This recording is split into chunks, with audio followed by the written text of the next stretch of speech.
시편 119편은 성경에서 제일 긴 장으로 176절까지 있습니다. 그리고 8절씩 22연으로 구성된 한 편의 긴 시입니다. 이 시편 119편이 시로서 가지고 있는 독특한 특징이 한 가지 있는데요. 그것은 이 시가 알파벳 순서대로 쓰여졌다는 것입니다. 히브리어 알파벳이 총 22개입니다. 그런데 이 시도 8절씩 22연으로 되어 있다고 그랬죠. 그래서 1년이 1절로 8절인데 1절로부터 8절까지 매 절마다 히브리어 알파벳 첫 번째 글자가 알렙인데 알렙으로 1절부터 8절까지 첫 글자가 시작을 합니다. 다른 나라 어느 번역으로도 이거는 표현할 수가 없는 것이죠. 히브리어가 그렇게 되어 있다는 것입니다. 그리고 제2년 9절로 16절은 매 절마다 히브리어 알파벳의 두 번째 글자 벳인데요. 이 벳으로 시작을 합니다. 제3년 17절로 24절 매 절이 히브리어 알파벳 세 번째 글자 김멜인데요. 김멜로 17절로 24절이 매절 시작을 합니다. 이런 패턴이 마지막 22년까지 이어지는 것입니다. 이 한 가지만 보더라도 이 시편 119편이 얼마나 정교하게 얼마나 조화롭게 쓰여진 시인지 우리가 알 수 있는 것이죠. 그렇다면 이 시편 119편의 주제는 무엇인가? 이렇게 공을 들여서 정교하게 쓰여진 시의 이 긴 시의 주제가 무엇인가? 한마디로 하나님의 말씀입니다. 하나님의 말씀이 얼마나 귀한지, 하나님의 말씀이 얼마나 오묘하고 깊은지, 그리고 그 말씀대로 순종하며 살아가는 것이 얼마나 복된 일인지 성경에서 제일 긴 장을 할애해서 매 절마다 구구절절 조화롭게 기록하고 있는 것입니다.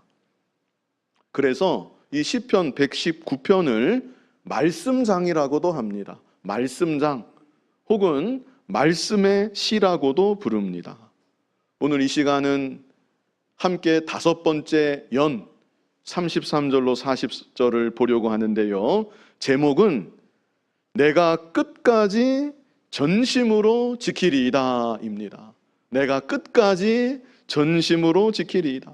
특별히 이 시간 본문에 나타나는 4가지 간구를 함께 잘 기억하시면 좋겠습니다.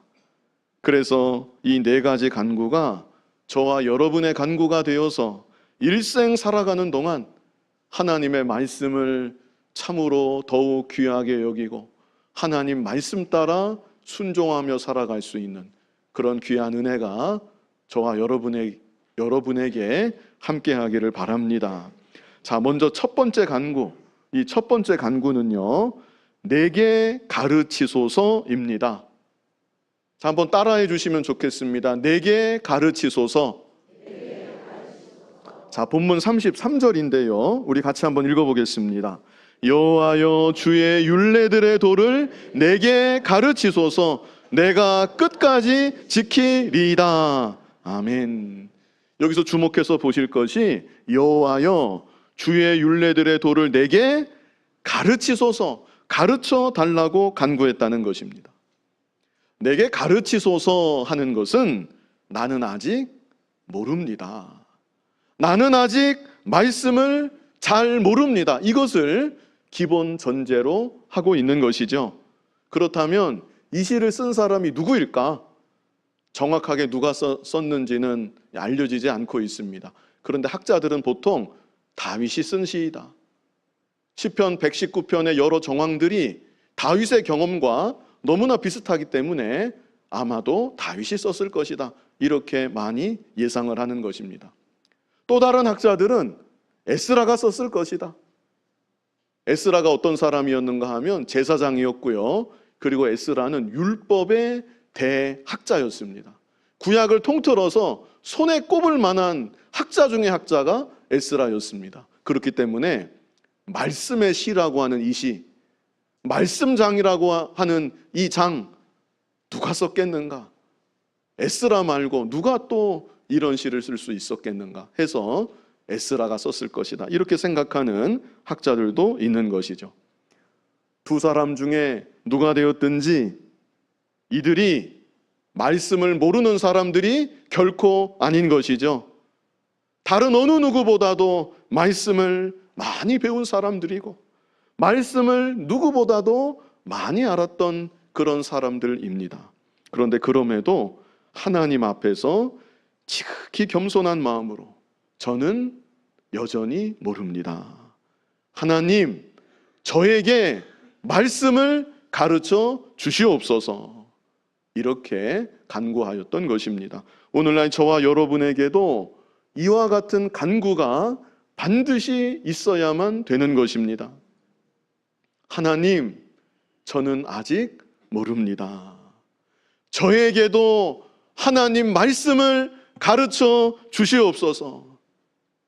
그래서 일생 살아가는 동안 계속해서 하나님 말씀을 배워나가야 되는 것이고 계속해서 하나님 말씀을 더 깊이 알아나가야 되는 것입니다.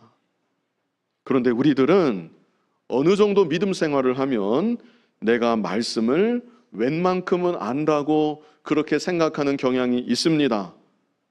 신앙 연조가 어느 정도 쌓이기만 해도 다 이 말씀이 저 말씀이고 저 말씀이 이 말씀이고 결국에는 하나님 잘 믿고 잘 섬기라는 거 아니냐, 그냥 그런 식으로 간단히 생각하는 경향이 있는 것입니다.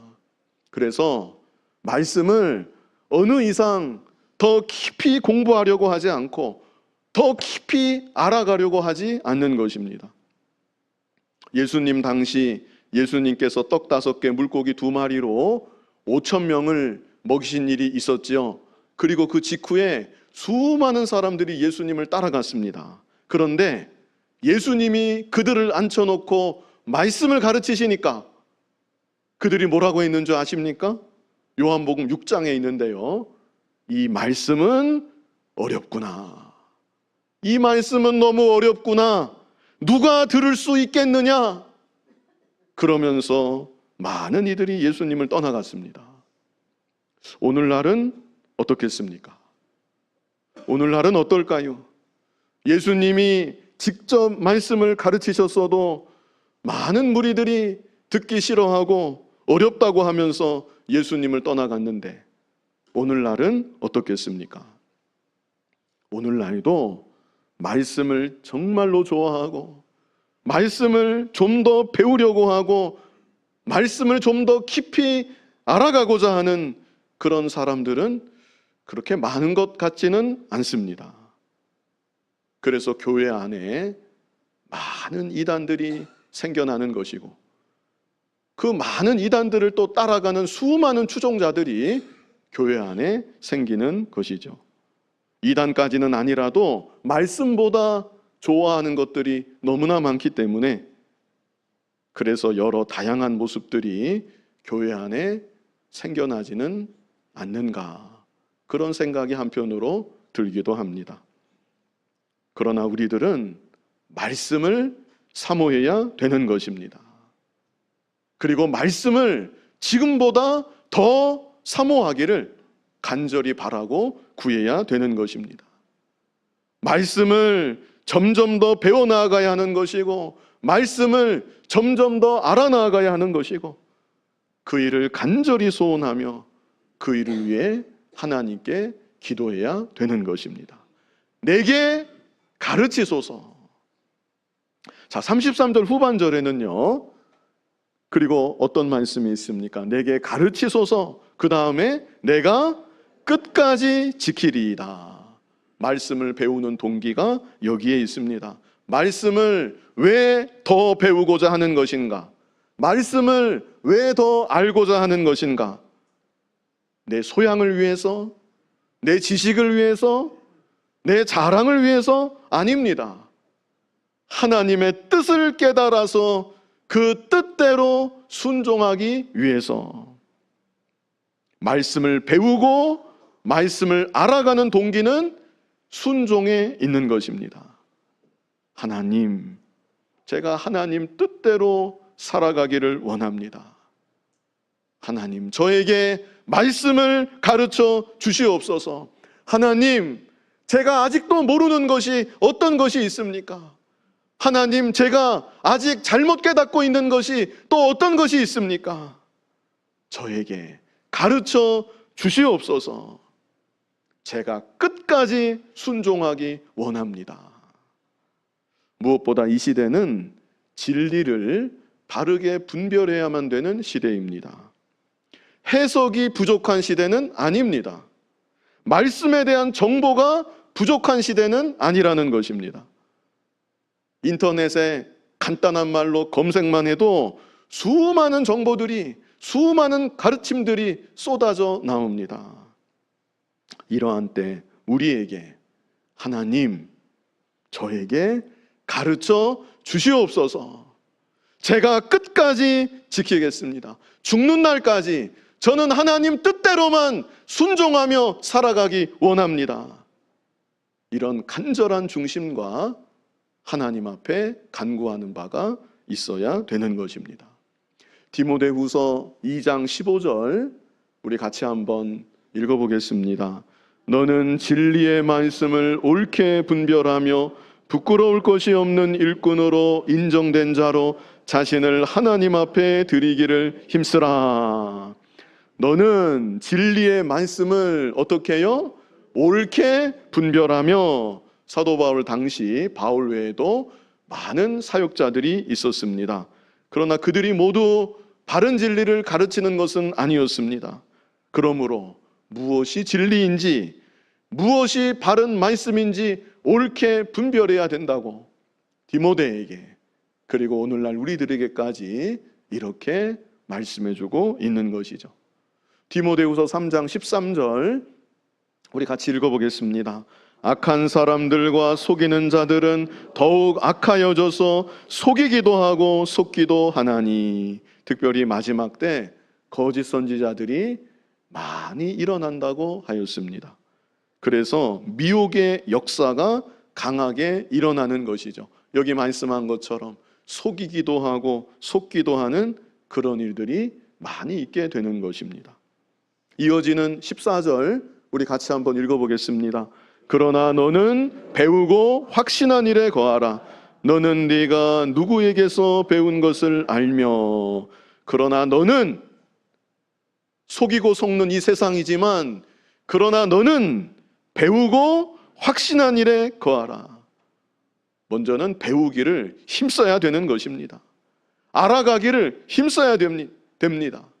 그리고 배우고 확신한 일에 거해야만 되는 것입니다. 그 다음 여기 또 말씀하기를 너는 네가 누구에게서 배운 것을 알며.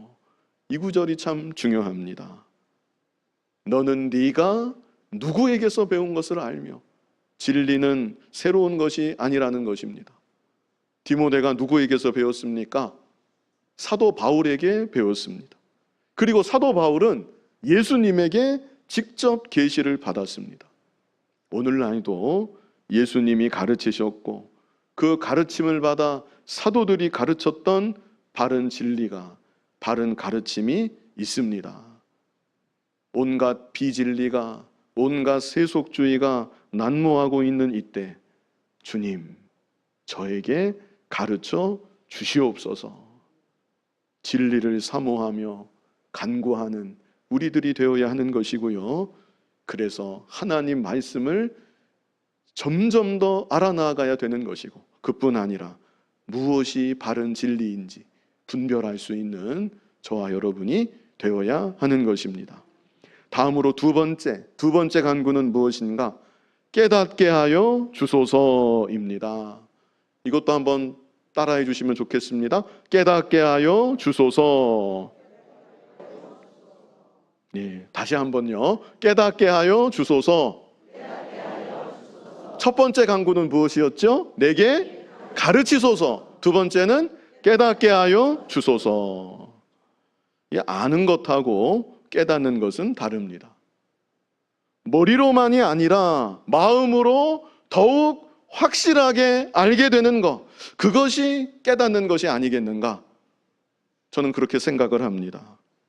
그래서 아는 것하고 깨닫는 것은 다른 것입니다. 여러분들도 아마 경험을 다 해보셨을 것입니다.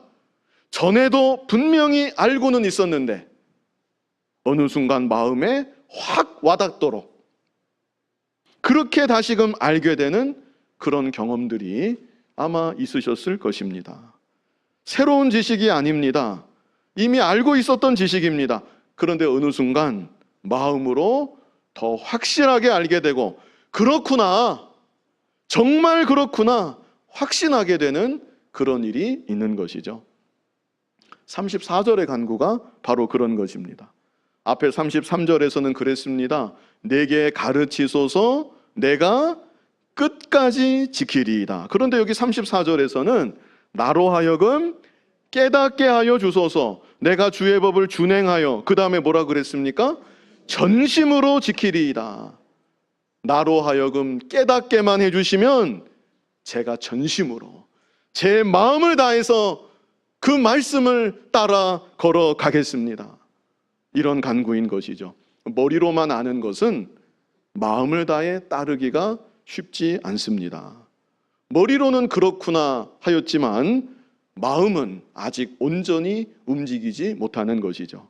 그러나 마음까지 감동을 받고 정말 그렇구나, 바로 이것이구나 확신하게 된다면 그때는 마음을 다하여서 정말 기쁨으로 그 말씀을 따를 수 있게 되는 것입니다. 그래서 우리들도 하나님 말씀을 지식으로만이 아니라 정말 깨달아 알 수 있도록 하나님께 간구해야 되는 것입니다. 제가 오래전 다른 교회에 있을 때 새벽에 설교를 했는데요, 그 설교했던 구절이 베드로전서 5장 7절, 너희 염려를 다 주께 맡기라, 이는 그가 너희를 돌보심이라, 이런 말씀이었습니다. 그런데 그 설교가 있고 며칠이 지나서 어느 분이 저에게 제가 이제 더 이상 염려하지 않습니다.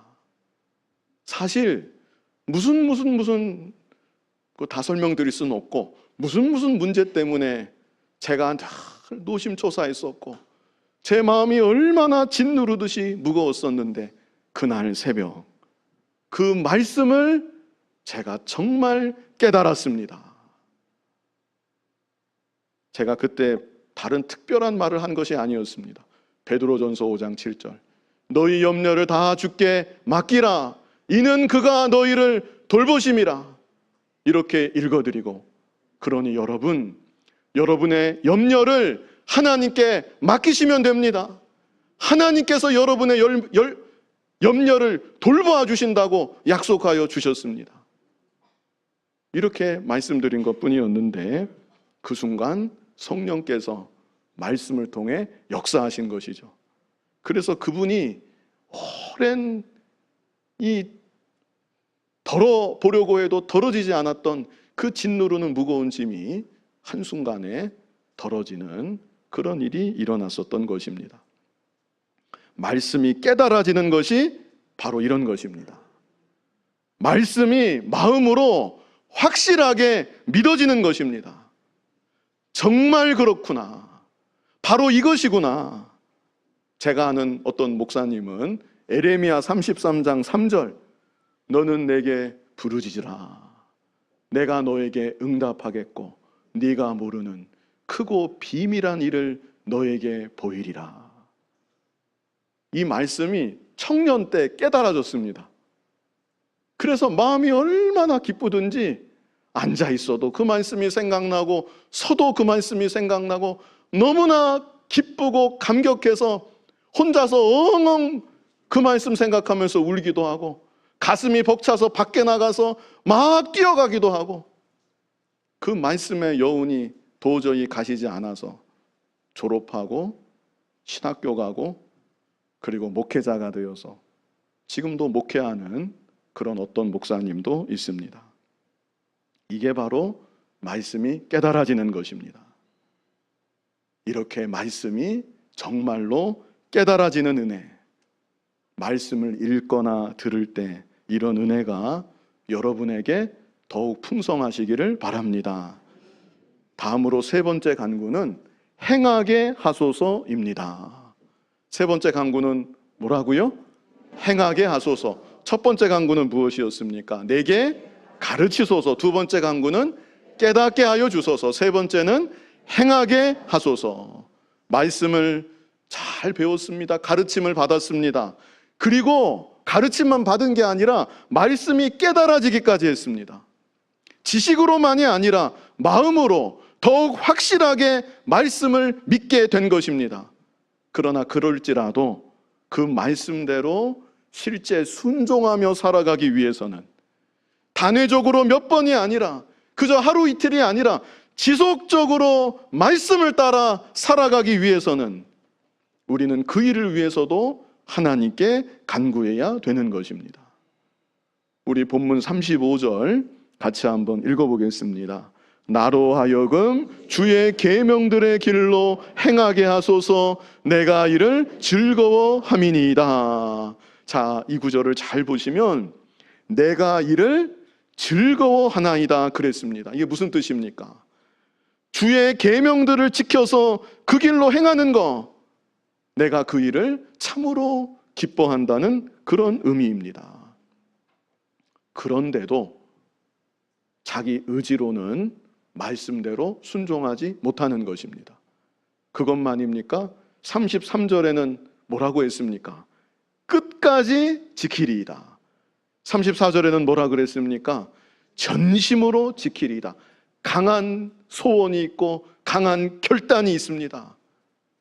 그리고 그 길로 행하는 것을 내가 즐거워한다고 고백까지 합니다.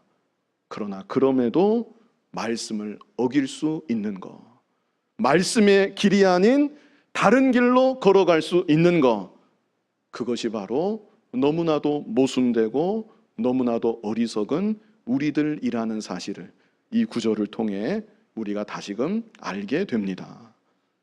사도 바울도 그랬습니다. 로마서 7장 22절로 23절 우리 같이 한번 쭉 연결해서 한번 읽어보겠습니다. 내 속사람으로는 하나님의 법을 즐거워하되 내 지체 속에서 한 다른 법이 내 마음의 법과 싸워 내 지체 속에 있는 죄의 법으로 나를 사로잡는 것을 보는도다. 그래서 그 다음에 사도 바울이 어떻게 했는가? 이어지는 24절 우리 같이 읽어보겠습니다. 오라 나는 곤고한 사람이로다. 이 사망의 몸에서 누가 나를 건져내랴. 사도 바울이 이렇게 탄식했던 것입니다. 우리가 생각할 때는 얼마나 위대한 하나님의 사람인데 정말 죽기까지 복음을 위해 몸과 마음을 다 바쳐서 생명까지 다 바쳐서 충성했던 하나님의 일꾼이요, 가는 곳곳마다 복음을 전해서 수많은 교회들이 세워졌던 그런 귀한 하나님의 사람인데 그런 사도 바울에게 이와 같은 정말 장탄식이 있었던 것이죠. 오라 나는 곤고한 사람이로다. 오늘날 우리들이 내가 얼마나 연약한 존재인지, 내가 얼마나 부족한 존재인지 바로 알아야 합니다. 은혜 받고 기뻐하고 이제는 아무 문제도 없다고 생각했는데 어느 순간 너무나 쉽게 속절없이 넘어지는 것이 우리들인 것입니다.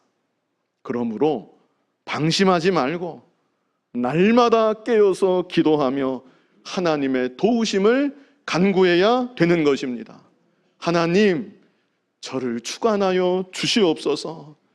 저를 인도하여 주셔서 계명의 말씀대로 순종하며 살아가게 하여 주시옵소서. 곁길로 가기 좋아합니다. 미혹에 빠져 넘어질 때가 많습니다.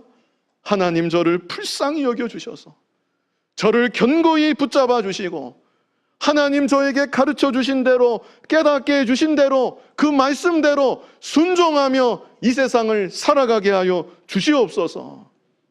날마다 이렇게 하나님 앞에 간구하며 나아가야 되는 것입니다. 믿음 생활이 그냥 저절로 되는 것처럼 쉽게 말하는, 쉽게 생각하고 쉽게 말하는 그런 경향이 이 시대에 분명히 있습니다. 다 은혜입니다. 하나님이 다 해주시고 하나님께 다 맡기면 됩니다. 너무 무거운 짐을 그렇게 지우려고 하지 마십시오. 지우려고 하지도 말고 그렇게 무거운 짐 지려고 하지도 마십시오. 이렇게 가르치고 우리 자신도 그렇게 생각하는 경향이 점점 짙어지는 것 같습니다. 물론 하나님의 은혜가 중요합니다. 구원의 복이 내가 노력한다고, 내가 애쓴다고 그렇게 해서 구원의 복에 도달하게 되는 것이 결코 아닙니다. 오직 하나님의 은혜입니다. 은혜 가운데 선물로 주신 예수 그리스도의 십자가 대속과 부활의 복음을 믿는 믿음으로 말미암아 우리가 구원을 받는 것입니다.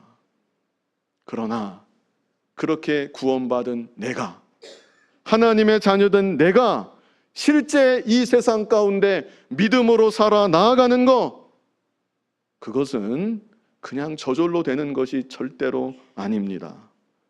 나의 소원 없이, 결단 없이, 간절한 부르짖음 없이 결코 이루어지지 않습니다. 사도 바울과 같은 탄식 없이, 내 안에 꿈틀대는 이 죄를 죽이려고 하는 몸부림 없이, 하나님 앞에 간절히 기도하는 부르짖음 없이 우리의 믿음의 진보는 절대로 일어나지 않습니다. 30년을 믿어도 40년을 믿어도 그냥 그대로입니다. 오히려 머리만 커질 수 있습니다. 그냥 그대로 굳어져 버릴 수 있습니다. 그래서 하나님 나라 유익이 아니라 하나님 나라의 손해만 주는 그런 모습이 될 수도 있다는 것입니다. 나로 하여금 주의 계명들의 길로 행하게 하소서.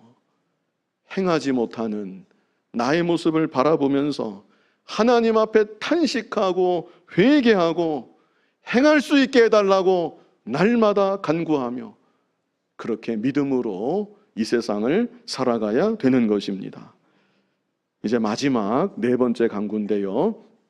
네 번째 간구는 내 마음과 눈을 돌이켜 주소서입니다. 내 마음과 눈을 돌이켜 주소서. 사실 이 사이에 들어가야 되는 말이 있는데 너무나 긴 것 같아서 그냥 빼고 내 마음과 눈을 돌이켜 주소서. 어디로부터 돌이켜 달라는 간구인가? 자, 우리 36절로 37절 우리 같이 한번 본문 36절로 37절 같이 읽어보겠습니다. 내 마음을 주의 증거들에게 향하게 하시고 탐욕으로 향하지 말게 하소서. 내 눈을 돌이켜 허탄한 것을 보지 말게 하시고 주의 길에서 나를 살아나게 하소서. 계명의 길로 한 걸음 한 걸음 나아가다가 말씀 순종하며 나아가다가 그런 나를 곁길로 빠지게 만드는 것들이 이 세상에 있습니다. 그 대표적인 두 가지가 여기 36절에 한 가지, 37절에 또 한 가지 나와 있는 것입니다. 36절에 뭐가 있습니까? 36절에 탐욕이 있죠. 37절에는 뭐가 있습니까? 허탄한 것이 있습니다. 이 두 가지입니다. 먼저 탐욕. 이 탐욕은요, 부당한 이득을 의미하는 것입니다. 부당한 이득. 우리에게 있어서 부당한 이득이 무엇이겠습니까? 그래도 예수 믿는 사람이 도둑질은 안 하겠죠. 남의 거 막 억지로 빼앗지도 않겠지요. 그런 일은 정말 믿는다면 하지 않을 것 같고, 우리에게 있어서 부당한 이득, 그것은 말씀을 어기면서 얻게 되는 이득, 말씀을 어기면서 얻게 되는 이득, 그 이득이 다 부당한 이득입니다. 그래서 믿음의 정로를 걸어가다가 무엇 때문에, 잘 걸어가다가 무엇 때문에 곁길로 가게 되는가? 그 대표적인 한 가지가 물질에 대한 욕심 때문입니다. 부당한 이득을 취하고자 하는 마음, 그 마음 때문에 계명에서 마음이 멀어지고 마는 것입니다. 우리는 36절의 간구처럼 탐욕으로부터 내 마음을 돌이켜야 합니다. 물질이 우리에게 필요합니다. 그러나 우리는 물질로 사는 것이 아닙니다. 하나님 말씀 따라 믿음의 길을 걸어가고 내게 주신 일들 성실하게 감당하기만 하면 하나님께서 필요한 물질을 반드시 주십니다. 그러므로 내가 걸어가는 길에 그 주변에는 온갖 탐욕이 내 마음을 미혹하고 있지만 우리는 미혹되지 말고 말씀의 정로로만 끝까지 걸어가야 되는 것입니다. 혹 탐욕으로 내 마음이 잠시 기울어졌다 할지라도 그 마음을 돌이켜야 합니다. 그 마음을 돌이키고 또 돌이키고 오직 말씀 따라 믿음의 길을 걸어가야 되는 것입니다. 또 무엇이 잘 걸어가고 있는 우리를 곁길로 가게 만드는가? 또 무엇이 우리를 곁길로 가게 하지요? 허탄한 것입니다. 허탄한 것. 여기 37절 제가 다시 읽어드리면 내 눈을 돌이켜 허탄한 것을 보지 말게 하시고 주의 길에서 나를 살아나게 하소서. 과거 이 TV도 없고 인터넷도 없을 때에는 눈에 들어오는 게 거의 다 비슷했을 것입니다. 늘 비슷한 풍경이고 오고 가는 길도 비슷하고 만나는 사람들도 비슷하고 겪게 되는 일상도 크게 화려하지 않게 그저 비슷비슷한 일상이고, 그런데 지금은 어떻습니까? 하루 동안만 해도 수없이 많은 새로운 영상들이 올라오고 또 올라오는 이 시대입니다. 그런 것들에 내 눈이 빼앗기게 되면 나의 눈도 나의 마음도 계명의 말씀으로부터 차츰차츰 멀어지게 되어 있습니다. 무엇보다 죄악된 것, 음란방탕한 것에 나의 눈이 빼앗기게 되면 그것은 그야말로 믿음의 정로에서 한순간 이탈하고 실패하는 길로 접어들고 마는 것입니다. 만약 이 시를 다윗이 썼다고 하면 다윗은 그 누구보다 이와 관련한 정말 뼈저린 경험을 갖고 있지요. 다윗의 일생에 지우고 싶지만 도저히 지울 수 없는 오점, 그 오점을 남겼던 그 중대한 사건이 무엇에서 시작을 했는가? 다 아시는 대로 눈에서 시작을 한 것이죠. 사무엘하 11장 2절에 있는데 제가 그 말씀 잠깐 읽어드리면 저녁 때 다윗이 그의 침상에서 일어나 왕궁 옥상에서 거닐다가 그곳에서 보니 그랬습니다. 이게 시작입니다.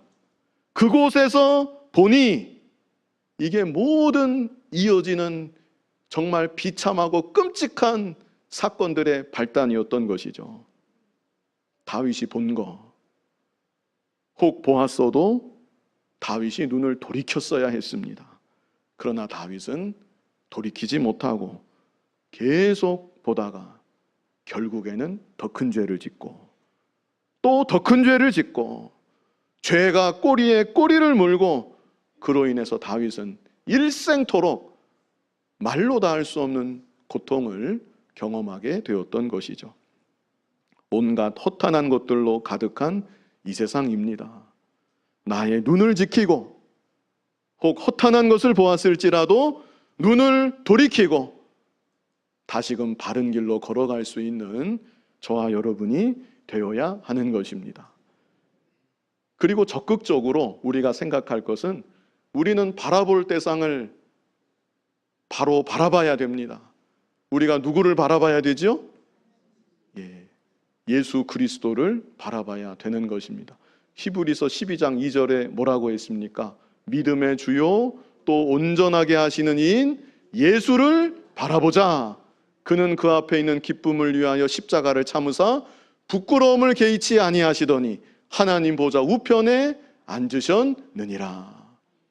나를 위해서 내 죄를 대신 지시고 십자가에 못 박혀 죽으신 예수님, 우리가 그 예수님의 모습을 이제도 바라봐야 되는 것이고, 그뿐 아니라 부활하사 승천하시고 하나님 보좌 우편에 영광 가운데 앉아 계신 온 우주 만물을 이제도 통치하고 계시는 부활의 주님, 살아계신 주님을 우리가 이제도 바라볼 때 주님의 능력을 힘입어서 곁길로 가지 아니하고 믿음의 정로로 걸어갈 수가 있는 것입니다. 이제 38절로 40절이 남았는데요. 38절로 40절은 말씀의 약속이 자신의 삶 가운데 성취되게 해달라는 간구라고 우리가 그렇게 볼 수 있습니다. 33절로 37절 우리가 지금까지 보았는데 33절로 37절은 말씀대로 순종하며 살게 해달라는 그런 간구였고요. 이제 38절로 40절은 비록 부족하더라도 그런 삶을 살아가고자 하는 자신에게 말씀의 약속이 성취되게 해달라는 그런 간구인 것입니다. 우리 뜻을 생각하면서 한번 읽도록 하겠습니다. 38절로 40절 우리 같이 읽어보겠습니다. 주를 경외하게 하는 주의 말씀을 주의 종에게 세우소서. 내가 두려워하는 비방을 내게서 떠나게 하소서. 주의 규례들은 선하심이니이다. 내가 주의 법도들을 사모하여 싸우니 주의 의로 나를 살아나게 하소서. 아멘. 이 시간 말씀의 제목이 무엇이었습니까? 내가 끝까지 전심으로 지키리이다. 이 일을 위해서 우리가 본문에 나타난 네 가지 중요한 간구를 함께 생각해 보았는데요. 첫 번째 간구는 무엇이었습니까? 내게 가르치소서. 이런 마음이 우리에게 있어야 합니다. 말씀을 저에게 가르쳐 주십시오. 제가 더 듣기 원합니다. 제가 더 배우기 원합니다. 제가 더 알아나가기 원합니다. 내게 가르치소서. 두 번째 간구는 무엇이었습니까?